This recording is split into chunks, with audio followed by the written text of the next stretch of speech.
Sad feet kid បងពិតមិនចង់ឃើញអូនព្រៃក្រំគ្រាចិត្តព្រោះគេមិនអមមិនចង់ឃើញស្ងហូតទៅណែសម្រាប់នៅដែលក្បត់ចិត្តអូនតូចទូលកាពិតជុំគិតពីរឿងអតីតដែលហូរទៅ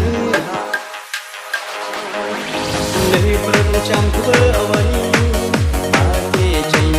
បាក់ពេញពេលទាំងគ្មានចំឡាយបនសល់អោស្រី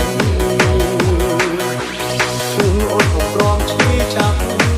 ក៏គេមិនខ្វល់ពីខ្លាំងចុះអូនទ្រាំឈឺធ្វើអ្វីនាំទៅបែបនោះ